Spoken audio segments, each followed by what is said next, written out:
All right, friends, good afternoon and welcome to In the Movement. My name is Sam Heath, and I work with a national nonprofit called Equal Justice USA. And so we do work around death penalty repeal, restorative justice, and community safety. And my specific role is reaching out to people of faith and especially Christians about those things. And what does it look like for us to be spiritually formed people to want to lean into ending the death penalty? Think of it as a down arrow, and the up arrow is increasing community safety. What are ways we can respond to harm without relying on further harm or on violence? And so this is a webinar series that we've been doing for a couple years now. And each month we have individuals come and talk about their work in the movement, meaning the justice movement. And that's meant all kinds of things. And we've gone all sorts of places with this over the last few years. But the goal here is engaging and elevating the work of people in the movement.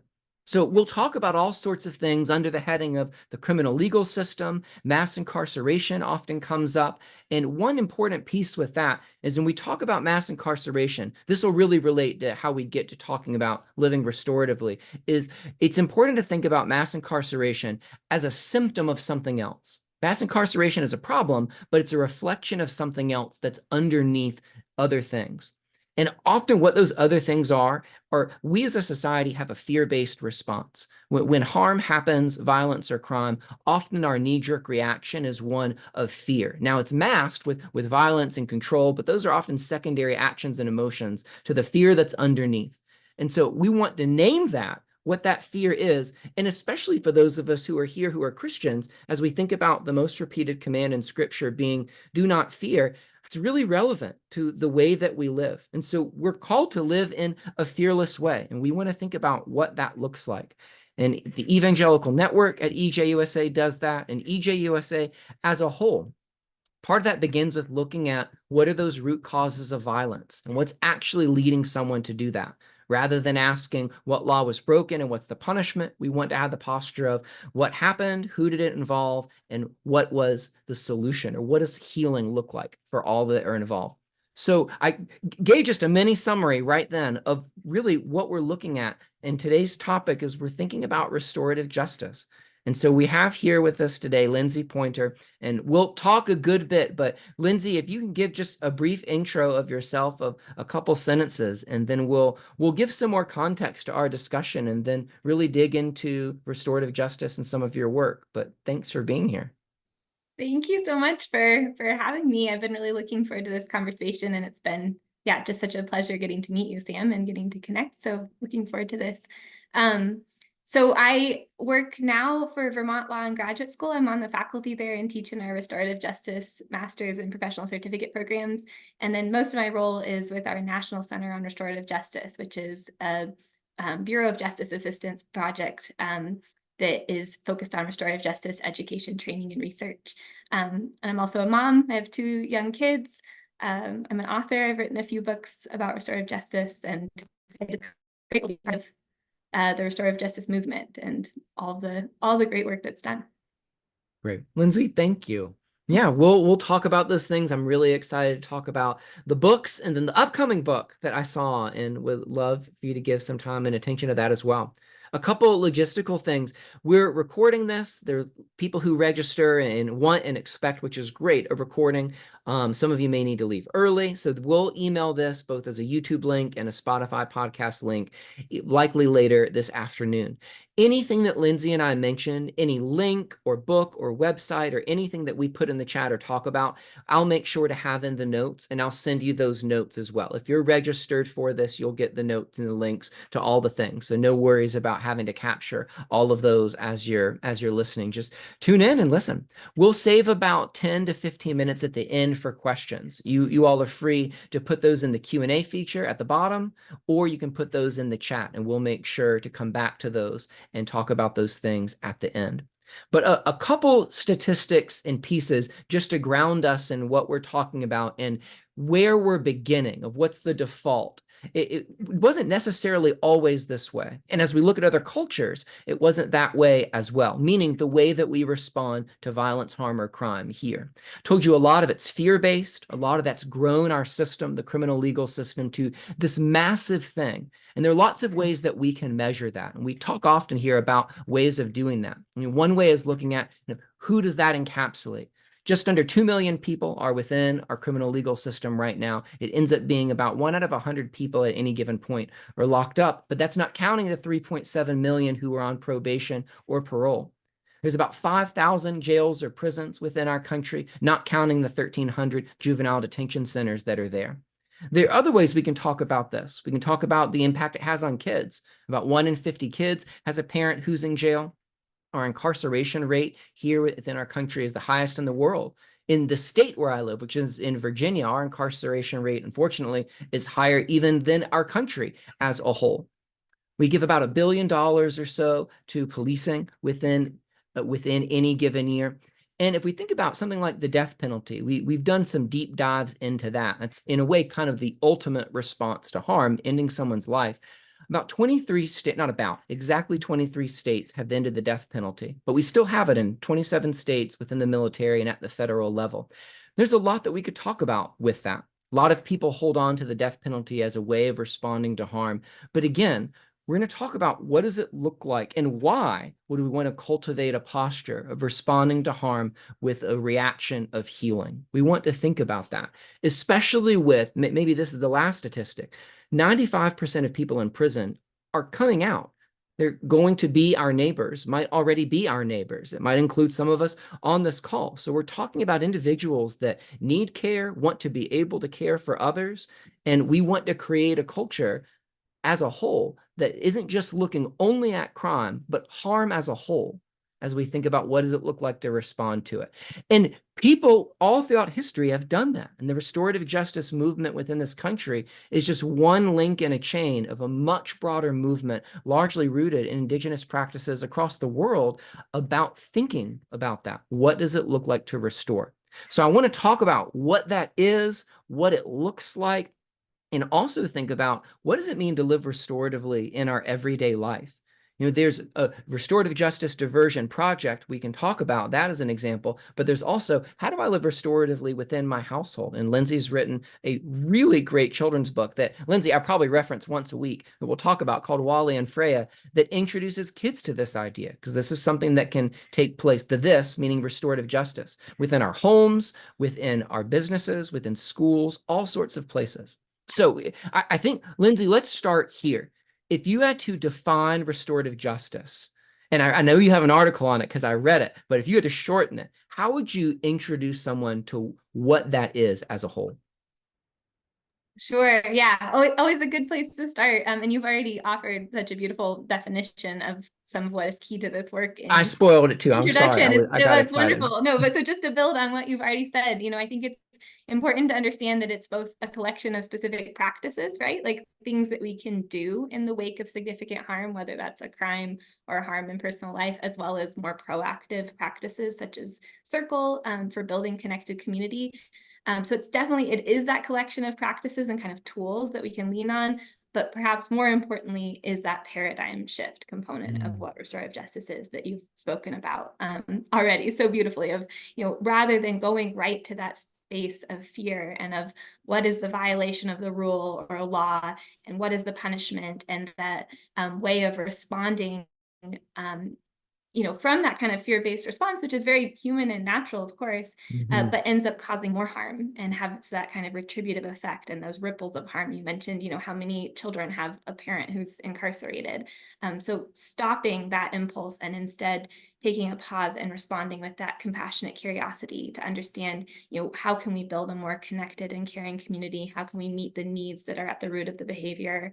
And really shifting our paradigm so that we're thinking about the world from more of a needs-based perspective with more empathy and really seeking to understand rather than seeking to punish.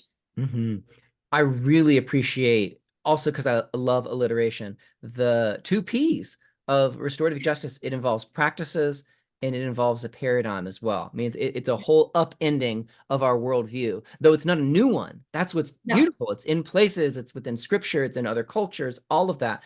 But it's also a set of practices.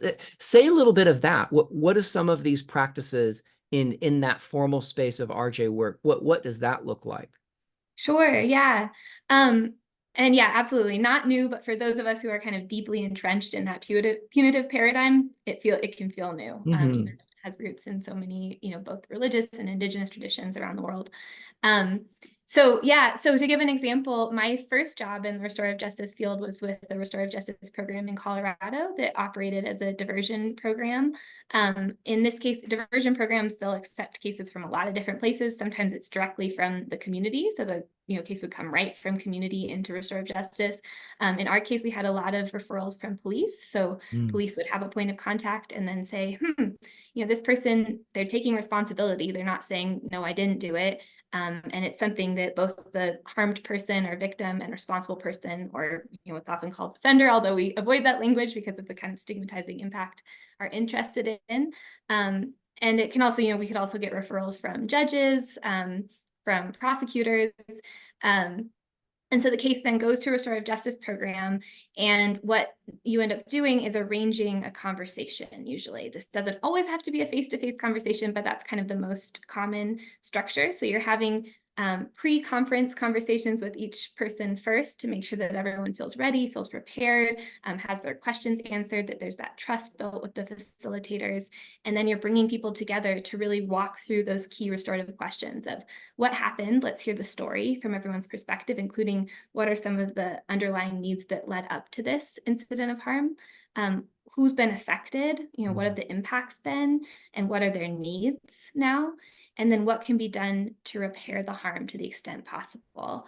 And then you're forming usually some sort of agreement out of that list of things that need to happen to repair the harm. And in most diversion style restorative justice programs, if that process is all successful, there's an agreement, the agreement is carried through, then the case is able to be resolved just through restorative justice, which means that there wouldn't be, for example, a criminal conviction on someone's record that then has all of those negative ripple effects in their ability to find employment and housing and all those things that we see, where one mistake ends up following someone for the rest of their lives in a really harmful way. So that's one example of how a restorative justice process can function in a criminal justice context. Of course, it works in schools, in workplaces. There's a lot of different places in that kind of criminal justice continuum that restorative justice is being used. So it looks a little different in terms of that form of practice, depending on where you're seeing it. That word continuum is really important because this can look differently in so many places. I mean, even if we're just looking at the criminal legal system, it can be at any point. It can be pre-arrest, it can be post-arrest, it can be pre-trial, it can be done within prison, it can be done after. And that's only that piece of society and not looking at all the other spaces. So that's sort of the beautiful plurality and adaptability of what this is. I also really appreciate that you talked about how within restorative justice, the goal is what does healing look like to the extent possible, I think is the language that you use, because there's some harm that we can't undo, but there's a measure of healing that we believe is accessible when certain conditions are given, and you name what that often can look like. Definitely. Yeah. And we see a lot of common needs that it can respond to, like the needs to ask questions about what happened, why did this happen?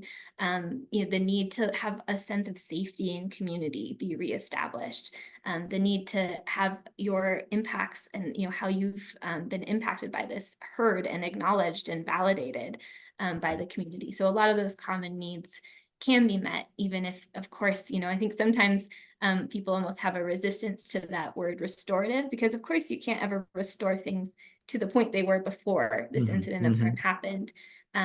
Sometimes you wouldn't want to anyways, but it is still focused on that reparation of the deep, common human needs that we see in the wake of harm. And those things you name, those three needs that often come up, are importantly to note things that the criminal legal system most often cannot facilitate, right? Even the aspect of truth telling and admission of guilt for someone brings such physical consequence for that person who did the harm that they're discouraged from doing that.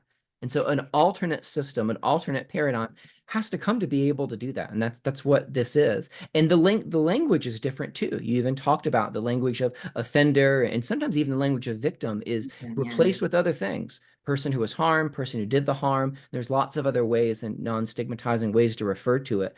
So it's not just a new way of talking, it's a whole new way of thinking about this. But again, that's not new historically, but it's very new for our nation and where we are and how we as a people within America especially have historically responded to harm. Absolutely. Yeah. So you have a PhD in restorative justice. And what does that mean?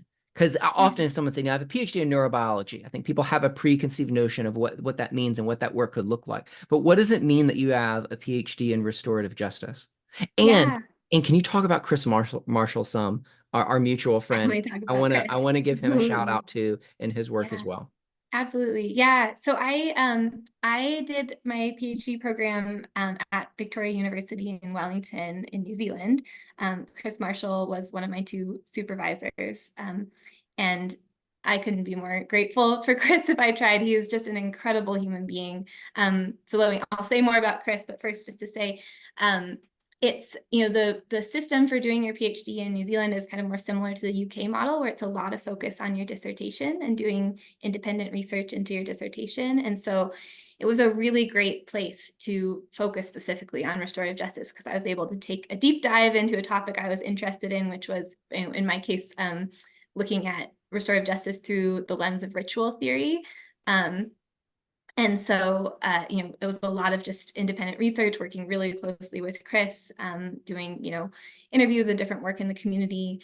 And I'm grateful to have done it there, because there's, currently not anywhere in the US where you could just focus on restorative justice for Mhm, your PhD. mhm, And I really just wanted to focus on restorative justice.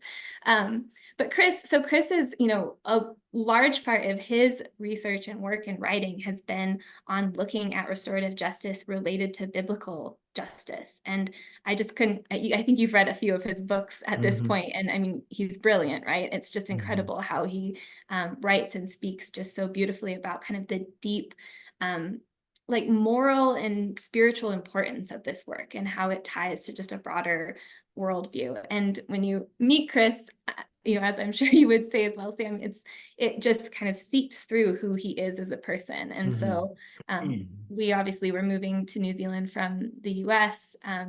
When I started doing this project, I went over originally on a Fulbright. It was supposed to just be for a year, and then decided to stay longer to do the PhD program. And immediately he just welcomed my partner and I into, his family, his home, his spiritual community. And so he's an example of someone who I think just lives mhm, and walks the work so beautifully, in addition to just having this incredible grasp of the philosophy of restorative justice and being able to speak to it more deeply and meaningfully than really anyone I mhm, know. So mhm. I could talk all day about Chris and how wonderful Yeah, he is, well, and he recommend his models. writing. Right. He Mhm. models that it's a way of life. And Yep. I've only met with him on Zoom and navigated the time difference of here in New Zealand. Yes. But it that comes out in the way that he's lived and done his career and the way that he works and speaks. There also are not very many Christians consciously or explicitly writing about the theology of restorative justice, which is interesting and also really hard. I especially say with outside of the Mennonite community or a lot of the peace traditions, there's not as much theology that's there. Now, you'll have pastors talk about restoration and all of those things, but then really applying it often to difficult instances of violence or harm, and then in talking about the theology around that is hard. But Chris does that, and he finds Mhm. the beauty of that within the Old Testament. It's rooted in the Mosaic Law. It's rooted in how Jesus speaks and lives.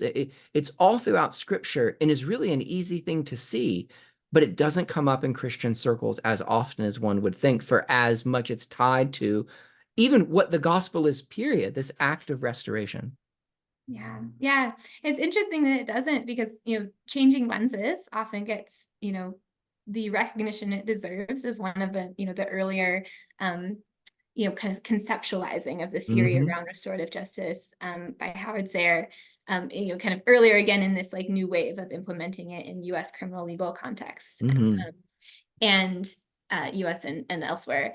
And that book is deeply rooted in a theological, Right. argument or reasoning. And some of that then I think gets a little bit lost. And, it won't resonate for everyone, but it's certainly an important strain in this Yeah. work.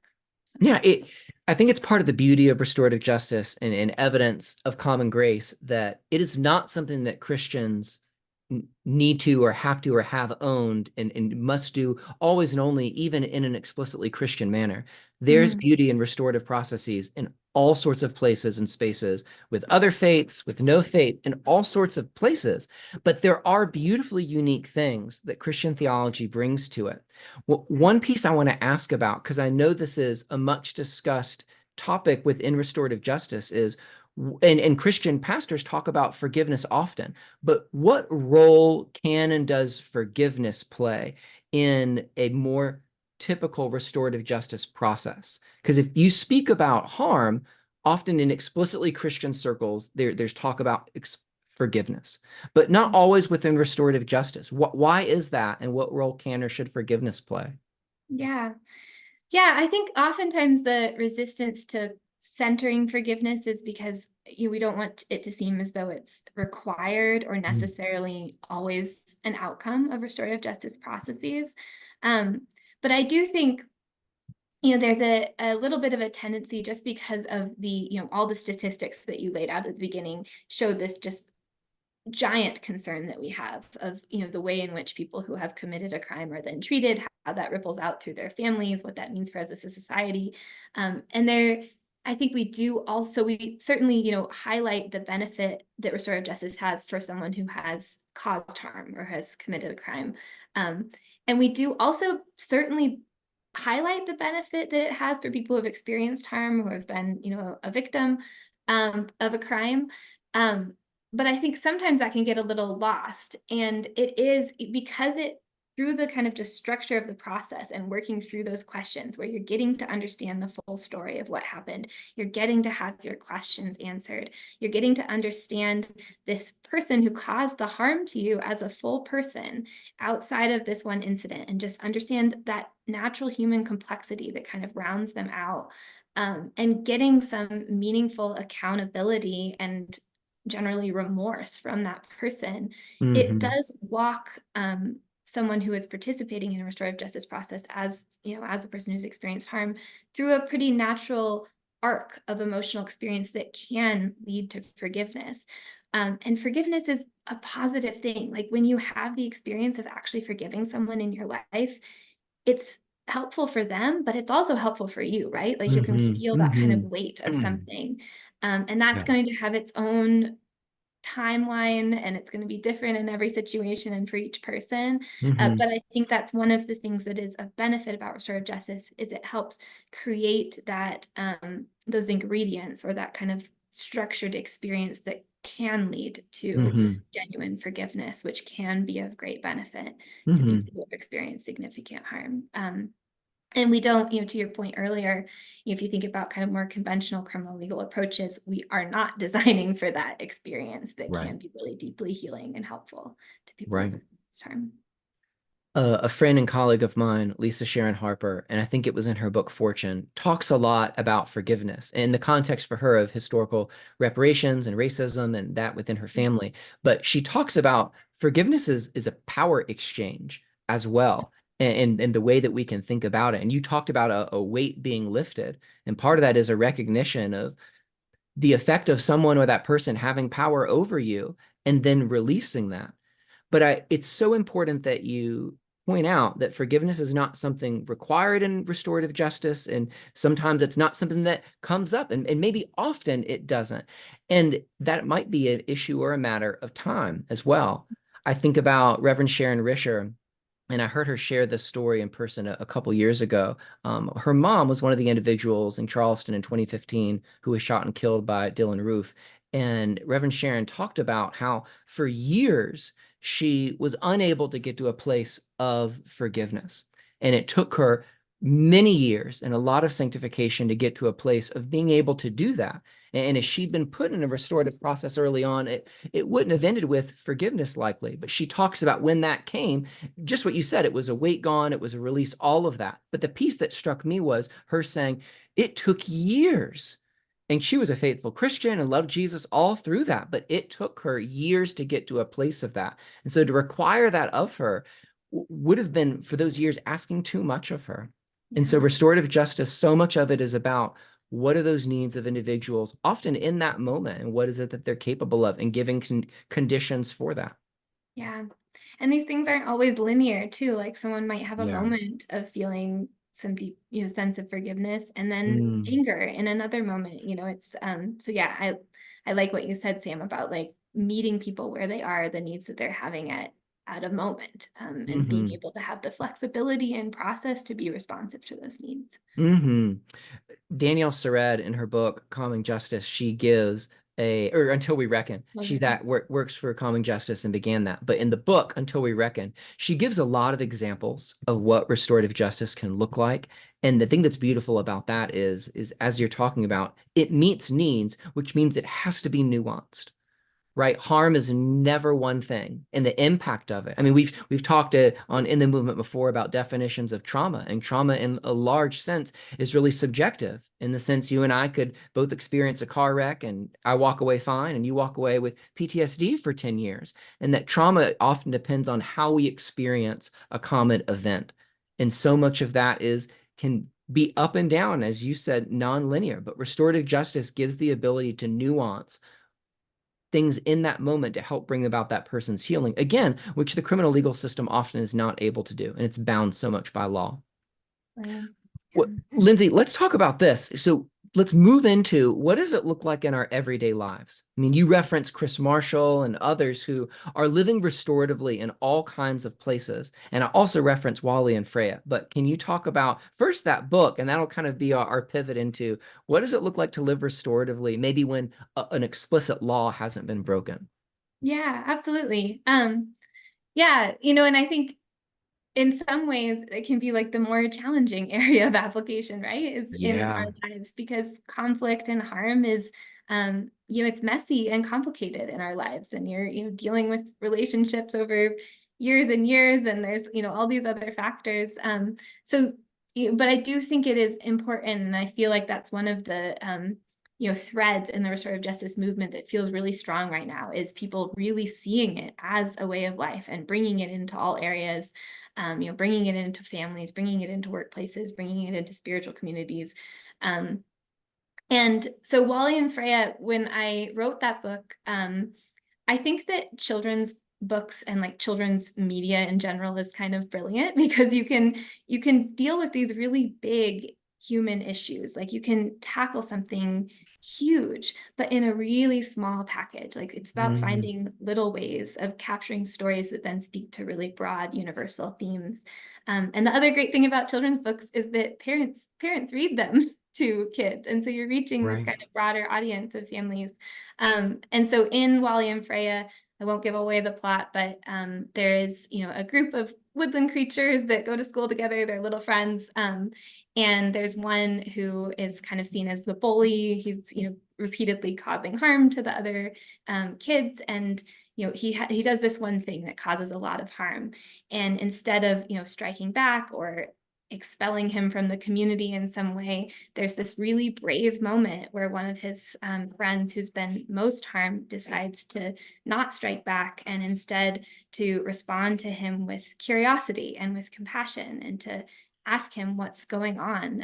And she learns about kind of what the needs were underneath this harmful behavior that he's been exhibiting, gets to know him as a full person, and then they're able to find together a really fun and beautiful way to repair the harm and to repair that kind of fractured community. And so what I wanted to do with that story was just show that kind of story arc that we see in restorative justice again and again, where something happens and it feels really big and really scary, and this person seems like just a bad person or a bully. Mm, hmm And when we take that moment and have that bravery to instead respond to that person with that curiosity, with that compassion, with that empathy, then we're able to have these really unexpected and beautiful, more connected moments emerge. So that's the story that I was trying to paint and hmm show through Wally hmm and Freya, and that's what I like to think about in terms of seeing this as a way of life. Is how can we be hmm taking those things we learned from restorative justice processes around, understanding that a person is whole and wonderful, separate from a behavior that maybe is harmful, understanding the needs behind behavior, um, pausing and having that kind of centered, kind, calm, compassionate curiosity, and then finding, creative ways that can meet everyone's needs and that you can get brought into a lot of different places. Hmm. Yeah, Yeah. it's wonderful because so much can be packed into it. And then that's what you're saying with children's literature often, especially with children's picture books. So much can come out of that in conversation. You said a version of this, and it made me think of a counselor that I was seeing many years ago, and she talked about a good relational response to someone is to be curious, not furious. And Mm, that's what we see in the book and with restorative justice as a whole of what if we shifted to be curious and ask questions and work to understand rather than to bring about control or further violence or further harm. And we see that with the little woodland creatures. I've told you before, but I read it in my son's first grade class last year, and it prompted so much discussion amongst these first graders about what does this look like in the home? What can this look like in the classroom? Why is what happened within this book logical, but also really different from what we normally do? And a lot of what you said came up of labeling someone by what they do. This person is a bully, and shifting to saying this person is doing unkind things. And there's something that's under that that doesn't excuse it, but it explains it and it grows compassion within us. And that's what we see happen within that story. And yeah, all in a nutshell within the story. absolutely.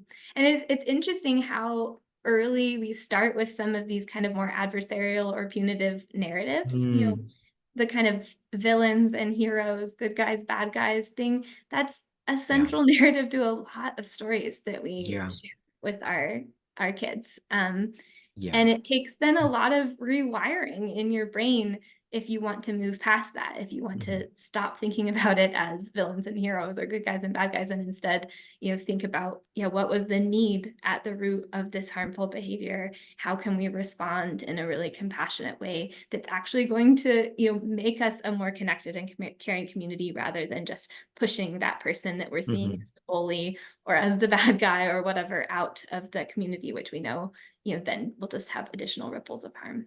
Yeah, yeah. It is such a narrative shift to move out of that. I mean, Hmm. and you talked about especially with kids. There's some really good podcasts discussing Paw Patrol. I mean, we could talk about all sorts of children's shows. I mean, but even within the Marvel movies and in many movies, especially kids' movies, it ends with the success. The end of every Scooby-Doo episode was someone going to jail or prison, and Yeah. that was Yeah. seen as good triumphing over evil. And that Hmm. narrative permeates everything. And Yeah. so to introduce something else really is, and as you're saying, even really early on with kids, it already would be a paradigm shift. Hmm. Yeah. So we need so many more stories like that because it's everywhere, almost every, well, Disney's gotten a little more nuanced in their plots recently, but Right. Right.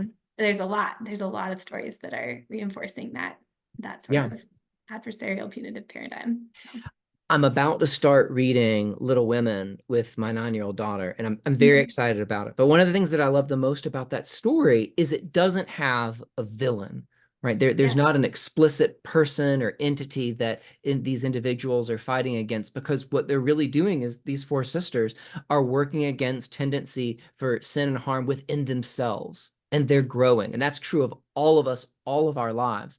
But it's such an exceptional book because most books and stories externalize that evil, centralize it on a person, often give that person a physical deformity. And we see that all throughout every Dickens story that's ever been. So it's such a shift to think about that posture of curiosity and understanding rather than demonization and othering. Yeah, absolutely. Yeah. What does it look like, Lindsey, within a household to start to do that, to start to introduce these concepts and to do both? I feel that narrative work of undoing the paradigm and then introducing a new one.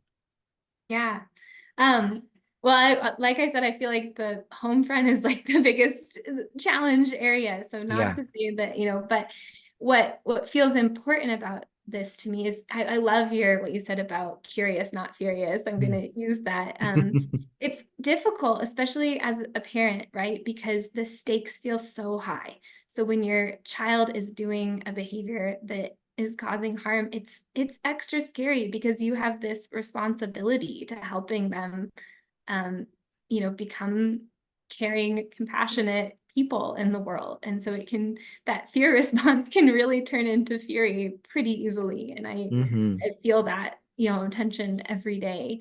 I think it is helpful, working in the restorative justice field, what we know is that punitive responses don't work. They don't work at any age.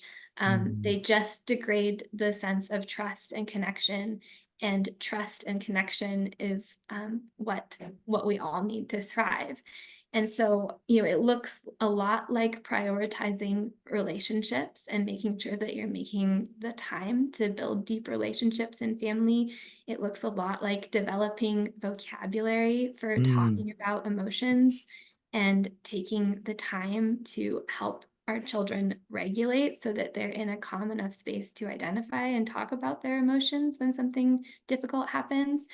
And then it's also about like finding ways to support both ourselves as parents and young people in truly repairing harm when it does happen. So, how can we model what it looks like to apologize when we make mistakes? And how can we go one step past that apology to actually understand what else can we do to make it better in this moment? And, asking our kids like, okay, I'm sorry, I lost my temper. I shouldn't have yelled. What can I do now to make you feel better? What do we need, to move through this? And following through on that and helping support kids to do that when they, cause harm to each other as well. Mm-hmm. Um, Mm-hmm.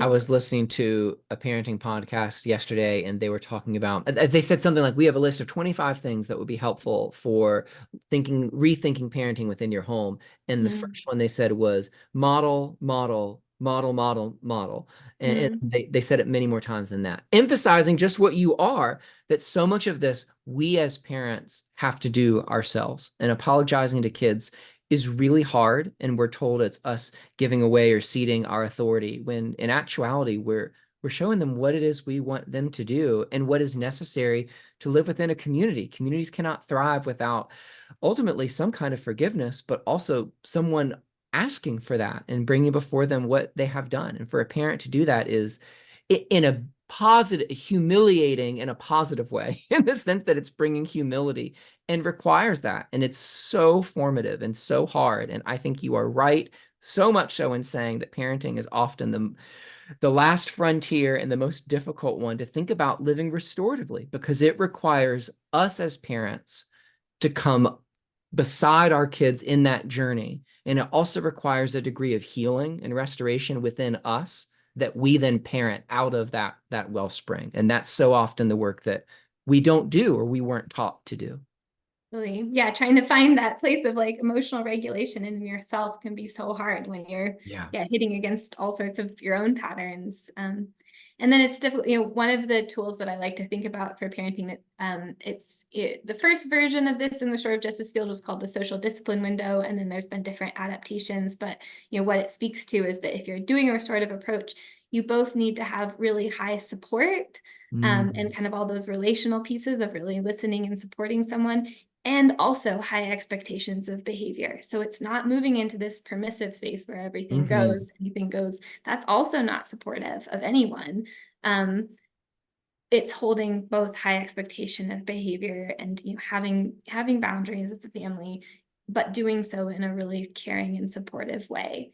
And if Mm-hmm. you only have those boundaries and no care, that goes into a punitive space. If you only have Right. the care and no boundaries, that goes into a permissive space. We want to do things with each other in this really, restorative, high care, high expectation sort of way. And it's Yeah. hard. It's hard to stay in that balance point. I Oh, it's definitely so find myself hard. slipping, into permissive spaces sometimes, and gotta try to bring yourself back. And it's Mm-hmm. tricky. But you use that word balance, and that's beautiful too. There was one parenting book that I was reading, and it had this illustration within it of a canoe within the center of a river, and it was saying for parents, you want to avoid either side of the river. One side is chaos, and one side is rigidity. And Mm, within our home, we have one parent representing each of those, and so there's often a lot of good compromise and coming together that helps there. But that's really, those are the extremes that we go to, that we either completely just give up and don't do things and it's chaotic, or we're overbearing but Mhm. there are boundaries that are required, but there is freedom within that as well. And that balance is right and good, but really difficult to get to. And the support is key. And I think about, I'm had a flashback when you were talking to my education school days. I was a teacher for 10 years, and I remember this term, I don't know why, so clearly, of the zone of proximal development. And the Mm. idea is that you want to teach a kid right above their level within a classroom, right above their skill level, to a place where they only can get to that next level with your help. And the number one predictor of a child's success in a classroom, keeping in mind socioeconomic status, race, all of these things, it's teacher expectation. And so you talked about that. You said within a home that expectation and that support of someone rising up into that. And we see that outside the home with restorative justice. Given these conditions, so many individuals, to most people, seem to have an inclination towards wanting this, wanting forgiveness, wanting healing. That seems natural. Absolutely. I think it's worth just noticing that, that recipe is good for relationships in any context, not just in a Mhm. parenting or a teacher relationship. Even with my spouse, if I'm, supporting him, if I am both giving him care and support and expectations, like that's the recipe for success in the workplace, in kind of all of our relationships. That's how we support each other really truly, is by both holding each other accountable and offering that deep care and support and curiosity and all of those things. So, Mhm. Mhm. mhm. I want to go to some of the questions that have come through and remind people too that feel free to put something in the chat. I'm going to pull up the Q&A questions that have come through. You all can add things in as we talk. But one person put in, they said, often RJ begins and ends in the juvenile context or with youth. How do you move those practices into the adult realm? And, Yeah. and and that is right on, right? Calming justice is an exception in them working with adults. Why is that? And what does it look like to move RJ some of the more formal processes out of the youth contexts? Yeah. Um, so this has definitely been historically true, and I would say it's, probably still true now, that yeah, most of the restorative justice practice we see in criminal justice contexts, it's for young people, it's for maybe misdemeanor, less serious offenses, less serious. You never know, because like the impacts of something that's considered a misdemeanor can still be huge. Um, but that, I think, is a shift that feels really current right now in the restorative justice field. Certainly, Until We Reckon was a book that got a lot of people thinking and talking more about the application of restorative justice for, felony level offenses or with adults. There are more and more programs. The program I mentioned earlier that I used to work with did, accepted young people and misdemeanors, but also did felony level offenses in adults. So there's more and more programs that are responding. Also, just to, reference what the research on this has shown, is that restorative justice is actually more effective, both from kind of a decreasing recidivism perspective, but also perhaps, quite importantly, in terms of decreasing the negative effects that harmed parties feel, like that kind Mm. of like, Mm. post-traumatic stress impacts, or that long, experience of fear, things like that we see, decreasing those negative impacts, giving a positive experience of healing when it's a more serious offense. So oftentimes, um, I think I actually first heard this from Chris Marshall. So I'm gonna, there's a lot of things that I kind of learned about from him, and now have like repeated for the last almost decade. But when people try to draw lines about who or what type of harm restorative justice should be available to, asking yourself that question: to what harmed person or to what victim would you Mhm. deny the opportunity of restorative justice if they think that it would be helpful for their healing journey, and it can be done safely by, well prepared, well trained facilitators who can really Mhm. hold a safe process for everyone. And it's oftentimes the cases, with adults or more serious offenses, where there's more significant harm and more of a need for a restorative justice process, and it can really make a bigger impact. That's not to say that it's not also important for young people who, teenagers whose brains are developing, who really need that opportunity to learn from their mistakes. But that's also true of adults. We all need opportunities to learn from our mistakes. Mhm. And Yeah. so And I feel heartened by the recent expansion mm, to more and more restorative justice opportunities for adults and for more serious offenses. mhm. I Mhm. think people are realizing the applicability and the adaptability of what it can be, meaning a restorative justice process, and the degree of at least some measure of healing that it can bring. I mean, there's not an instance of harm, if we're listing kind of formal crimes, that a restorative justice process hasn't been brought to and seen some healing. I mean, from murder to sexual offenses, even those have had a degree of healing on all sides within it. And there's incredible and there's beautiful stories. And there's additional considerations with that. And what does everybody's safety look like, both real and felt safety? But yet, there is such an adaptability to restorative justice that it can be when my son hits my daughter, all the way down to something really significant that has ripple effects to many others and in deeper ways. Yeah. It's interesting, when I first came into the restorative justice field, a little over a decade ago, how I was trained at the time was, oh, we don't use restorative justice for sexual harm or domestic violence because of the power differentials. And now we just have a million examples of, Mm-hmm. stories or programs to the contrary, both from the US and other countries as well, of, showing what a big difference it can make for people in those situations. And oftentimes that flexibility and ability to be really responsive to individual needs is almost more important in some of these complex cases with really complicated power dynamics. Mm-hmm. And so I think we see that expansion happening in real time, and I feel really, really excited about it. Mm-hmm. Mm-hmm. I mean, restorative justice has the ability to hold all of that, to be able to recognize those power dynamics and still be able to work within those things. There was one question that came in of, what are the best practices when it comes to first contacting the person harmed or victim about whether or not they're open to restorative justice? Should it be the prosecutor who makes the first contact, or should it be one of the restorative justice facilitators? Yeah. So this is, again, something that different programs and different places structure really differently. Personally, I advocate for getting that conversation to a restorative justice, either facilitator or case coordinator, somebody who's really like, deeply thinking about and practicing restorative justice, because what they'll be able to do is have a conversation in that kind of restorative justice framework where they're just talking to this person, like, tell me a little bit about what happened. How are you now? Like, what has the impact been for you? What are your needs now? And through having that conversation, they'll be able to help the person who experienced harm identify whether restorative justice is a good fit and something that they want to pursue. And that tends to just work a little better and feel a little bit more relational and humanizing for someone than, somebody like giving them a flyer on what restorative justice is and like, read this and does it sound okay? It's an interesting tension where I think, if you just picture times that you've experienced significant harm, if someone then said, well, let's get you together, let's talk about it, you might have a little bit of a reaction of like, why would I want to do that? I don't want to talk to them. I don't want to see them ever again in my whole life, which is, totally legitimate. And it's very important that restorative justice is voluntary. It's voluntary. And so it, might not be the best fit. But if you have that conversation where you really have an empathetic listener who's walking through, then a lot of times what ends up happening is the person who's experienced harm is identifying like, well, actually, I have these questions that I want to ask, and I want to understand what was going on. And I want them to know exactly how big of an impact this had on my life. And I want to have a say in what happens next.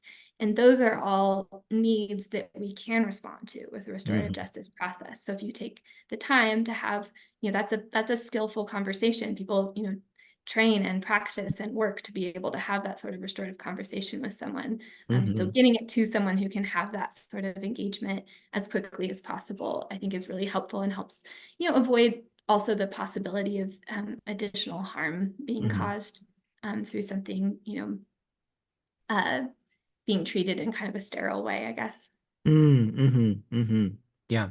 Well, you said earlier that restorative justice can be so nuanced and so different, and the programs can be so different. And sometimes it's not even a program. Again, we've talked about this being an ethos, just within a home as well. But there's so many ways that it can look. I mean, I know that at least one of the co-directors from Central Virginia Community Justice here in Charlottesville is here. And the way that that program looks is different than Restorative Arlington, which is different than Richmond Restorative Justice. And those are just within a few hours of each other. And then there's things even outside of a formal program. So again, the core of the paradigm in practice is really getting around approaching a situation of harm by wondering what happened and what does healing look like, which are only one of those questions sort of really end up in the criminal legal system. And it's not equipped to think about what does healing look like other than incarceration or execution, which we know actually doesn't bring healing. Yeah, absolutely. There's one question as well that talks about many people who commit crimes count on getting away with them. Often they do. And that expectation against admitting guilt when caught. So essentially, what do you do when someone does not admit the harm or express remorse within a restorative justice context? What does that look like, or are the implications of it? Yeah. So first of all, right up front, so restorative justice doesn't have like a fact-finding component, so we can't, it's not a trial. And so we do need, in order for the process to move forward, someone to be saying like, yes, I did this. Now, what I'll say, as kind of a caveat to that, is we are trained and we know from our exposure to the criminal legal systems that,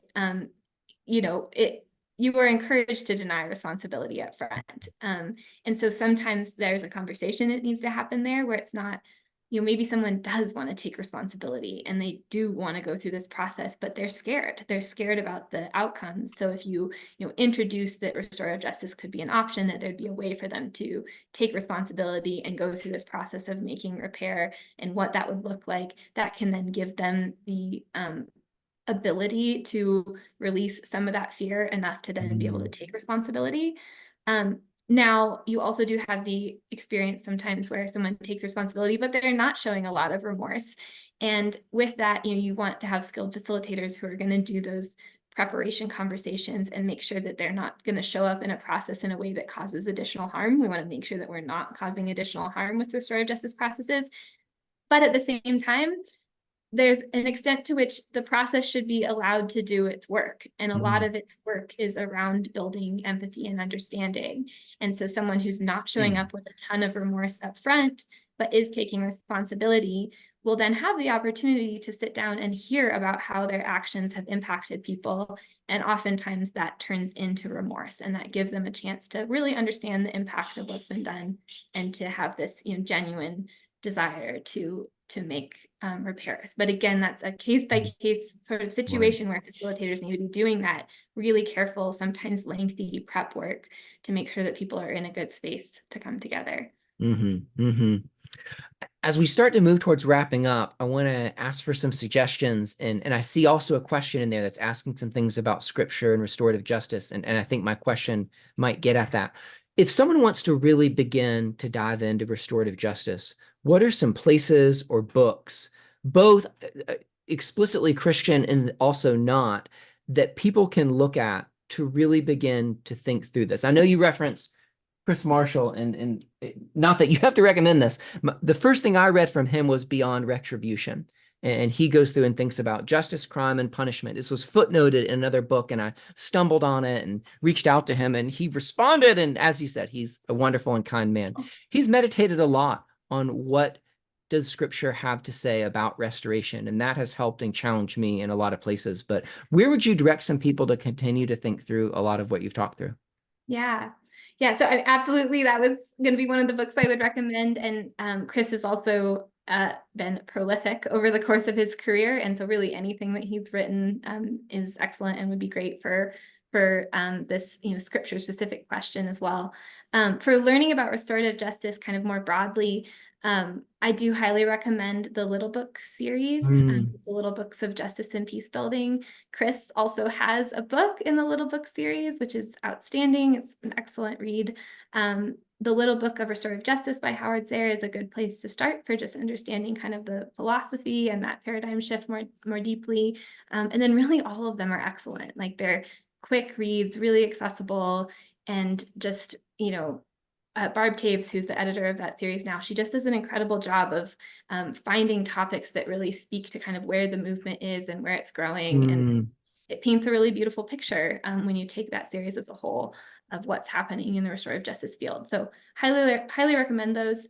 The National Center on Restorative Justice, which is the project that I am part of, ncorj.org is our website. We have a lot of resources that are meant to kind of introduce people to restorative justice. We have a webinar series. We also have a collection of videos that we ask people to submit for this "What is restorative justice? Can you explain it in 3 minutes?" Which are a lot of fun. mm, People take different approaches. We have a podcast. We have some different publications on our website. mhm, So we have a lot of different resources that I think folks would find helpful in understanding this more.